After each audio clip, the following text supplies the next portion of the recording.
The situation appears to be, at this moment, that war has begun in the Middle East. A squadron of F-15s took off not very long. It was called the Perfect War, a mission carried out with surgical precision. But ironically, many of the 366 Americans killed in Desert Storm were victims of friendly fire, a term invented by the Pentagon to explain that in the frenzy of war, we sometimes kill our own. Since we began as a nation, we have gone to war 12 times. We have lost nearly 2 million lives, and we have left many of our soldiers behind on the field of battle, bloodied and scarred, drunk with dark images, neglected and angry, in need of help. The way I live now is like I lived back in the jungle. 15 years later, look at me. This is where I live at. Send me a postcard. This is Shad Meshad's world, born out of the ashes of the Vietnam experience, the result of decades of commitment, caring, and action. The bottom line is that we're right amongst thousands and thousands of Vietnam vets that are homeless right here where we're standing now, and nothing's really being done, per se, for their situation. They pump the stuff into you like country, God, flag, and all this. But when you come down and you come back off the high, then you hit here, skid row. I served in Vietnam. For what? For me sleeping in the street now? In a sleeping bag, just like I did when I was in Vietnam? There are effects of war. And, you know, once you understand that, then you deal with all the idiosyncrasies, all the inequities, all the prejudices, all the denials. And those are the things that really our foundation is battling with. But we battle with trying to create solutions. Solutions have not been easy to come by for many of our veterans. Since they have come home, some have gone from battlefield The next thing I knew, I was flipping through the air. to battlefield, And I could hear everyone screaming and heard myself screaming. from fighting the enemy to fighting the government. I thought they'd fix me up. And I didn't think they'd be amputated. Jay Humphreys heard the cheers when he came home from Desert Storm, but he was missing his left eye, part of his intestines, and both of his legs. They can build these smart bombs that can fire straight through the door of a building. They should be able to make some sort of a device that can allow people to walk again. After suffering excruciating pain from an antiquated prosthetic device supplied by the Army, he requested a more up-to-date version. The Army said no. I am not going to spend the taxpayers' money and for people to complain that we are wasting our money. There are so many patients who need it. Why should I spend $5,000 for something that's not needed? It's a matter of dollars and cents.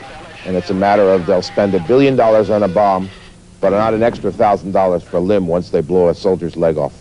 For other veterans, hundreds of thousands of them, there are no physical ailments, no crutches or bandages. But they are wounded, to be sure. They harbor feelings of guilt, fear, rage, and sadness. They experience flashbacks and emotional trauma.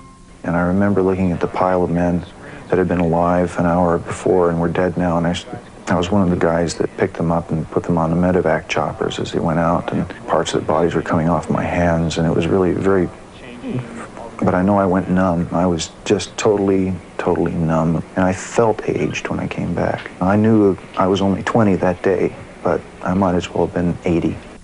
Shad Meshad has spent almost half of his life fighting in this arena. He has acted as therapist, friend, and confidant to thousands of troubled soldiers, and he has helped dispense sanity from the jungles of Vietnam to the battlegrounds of Watts.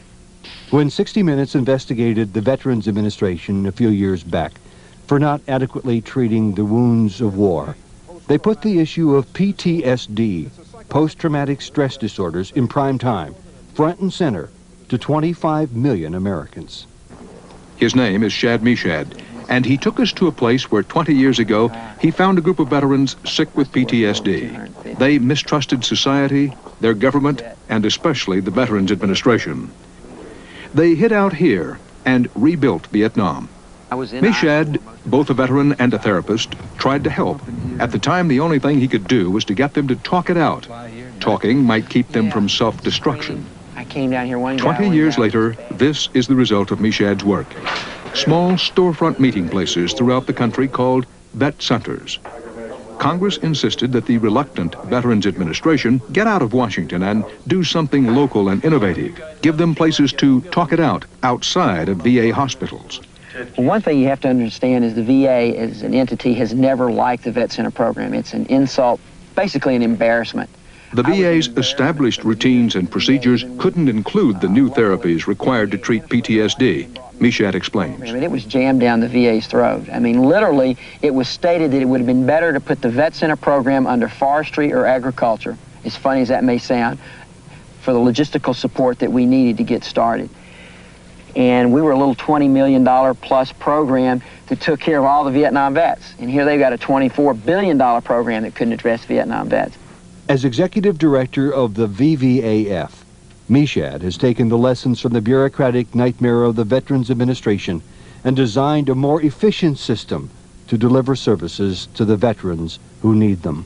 Without the private monies coming in, the whole thing falls on the lap of the government. And the government doesn't do a really good job in efficiently and quickly providing services. I mean, we could have put in for a grant to the National Institute of Mental Health and heard 12 to 18 months later about doing a workshop on returning warriors. And with the VVAF, it took how long? Well, it took about 72 hours, actually, from the time I talked to Shad to the time we were standing in front of an audience of people that needed to hear the kind of information that we had to give them.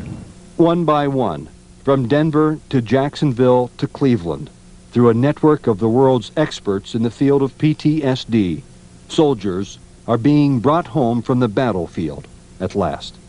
The Vietnam Veteran Aid Foundation is really a remarkable foundation in the sense that here is a private foundation that's championing the cause of the underdog. They're really providing an advocacy for veterans who are either disenfranchised in our country or who are homeless or who need assistance of many types. They need a foundation like VVAF because they don't have anywhere else to turn. People like Harry Haygood and others had nowhere else to turn until the Southern California Veterans Services Council, a hands-on organization funded by the VVAF, began a job training and placement program for homeless vets.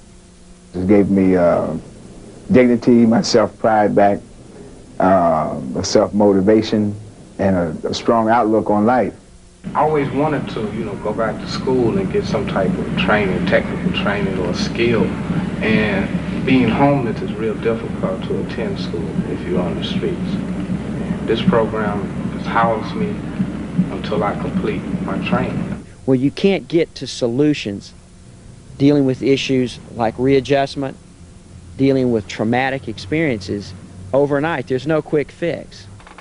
And I wish that there had been anyone that could have done something to help me a long time ago. I wouldn't have hurt myself, and I wouldn't have hurt the ones that are around me as much as I have. People's lives are at stake. The problems that come out of a war can lead to depression, can lead to suicidal ideation. We know this. So what Shad is doing and the VVAF is doing is raising money to provide opportunities and ultimately saving lives. There's no question about that. And you've got to show you can make a difference, and you've got to be up front. It's not like you do this and this person's cured or this situation's fixed, but it's the beginning. It's a process. And we really provide that opportunity. What all these things say about Shad and about the Vietnam Veterans Aid Foundation is that they have a very unique role to play. They fill in the niches. They fill in places where either no one wants to go or that no one legally can go. And they put a heart and soul into it, not just regulations, not just laws. And as a result, they can provide the kind of services that you can't find anywhere. Theologians, philosophers, and great thinkers throughout history have all warned us of the disastrous effects of war on the human spirit. But it is our duty as a nation to assign meaning to their sacrifice, to determine whether their efforts have gone for peace and hope and justice, or for nothing more than heartbreak and homelessness and horror.